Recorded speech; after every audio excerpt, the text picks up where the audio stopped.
പണിയെടുക്കാതെ നാക്കുള്ളത് കൊണ്ട് മാത്രം big boss ഹൗസിൽ പിടിച്ചു നിൽക്കുന്ന ഒരാളാണ് ജാസ്മിൻ എന്ന് ജാസ്മിൻ വീണ്ടും തെളിയിച്ചിരിക്കുകയാണ്. രാവിലെ ഫുഡ് ലേറ്റ് ആയ സംഭവത്തിൽ എല്ലാ കണ്ടസ്റ്റൻസും ഒരേപോലെ പറയുന്ന ഒരു കാര്യമാണ്, ജാസ്മിൻ ഇവിടെ ഒരു പണിയും ചെയ്യാതെ 24 മണിക്കൂറും വേറെ വേറെ കാര്യങ്ങളിൽ നടക്കുകയാണ്. ജാസ്മിൻ ചെയ്യുന്നത് വളരെ നിസ്സാരമായ കാര്യങ്ങളാണ് എന്നുള്ളത്.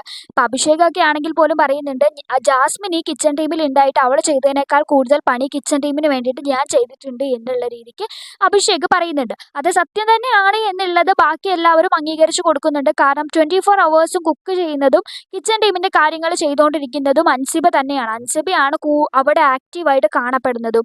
ഇനി അല്പസമയമൊക്കെ ജിൻഡോയും കാണപ്പെടാറുണ്ട്. പക്ഷേ ജാസ്മിനെ കാണുന്നത് വളരെ വളരെ കുറവായിട്ടുള്ള സമയങ്ങളിലാണ്. പല പ്രാവശ്യങ്ങളിലും കണ്ടിട്ടുണ്ട്, പവർ ടീം തന്നെ പോയി ജാസ്മിനെ വിളിച്ചിട്ട് ജാസ്മിൻ കിച്ചണിലേക്ക് വരൂ എന്ന് പറയുമ്പോൾ ഒരു 5 മിനിറ്റ് ഇടാ എന്ന് പറയുന്നത് നമ്മൾ പലപ്പോഴും കണ്ടിട്ടുള്ളൊരു കാര്യമാണ്. അപ്പോൾ ഈ ഒരു കാര്യം ഇന്ന് എല്ലാ കണ്ടസ്റ്റൻസും ക്വസ്റ്റ്യൻ ചെയ്യുകയാണ് ഉണ്ടായിരുന്നത്. അപ്പോൾ ഇതിൻ്റെ വാല് പിടിച്ച് ന്യായീകരിക്കാൻ വേണ്ടിയിട്ട് ഗബ്രിയൻ രംഗത്ത് തന്നെ ഉണ്ടായിരുന്നു.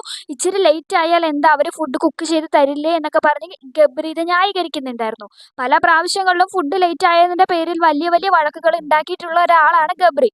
അപ്പോൾ 11 മണിയൊക്കെ ആയി ടാസ്ക് തുടങ്ങിയപ്പോഴേക്കും അതുവരെയുള്ള സമയം ഇവർക്ക് കുക്ക് ചെയ്യാനുണ്ടായിരുന്നു. അൻസിബയ്ക്ക് ശരിക്കും പറഞ്ഞിട്ടുണ്ടെങ്കിൽ അവർ ഫിസിക്കലി നല്ല രീതിക്ക് വീക്കാണ്. കൂടുതൽ ടൈം അവർ നിന്ന് കുക്ക് ചെയ്യേണ്ടി വരുന്നത് കാരണം അവർക്ക് ഗെയിം പോലും നല്ല രീതിക്ക് ഇന്നലെ കളിക്കാൻ പറ്റിയിട്ടുണ്ടായിരുന്നില്ല. ആ ഒരു കാര്യം കൂടെ കണ്ടസ്റ്റൻസ് അവിടെ എടുത്തു പറയുന്നുണ്ട്.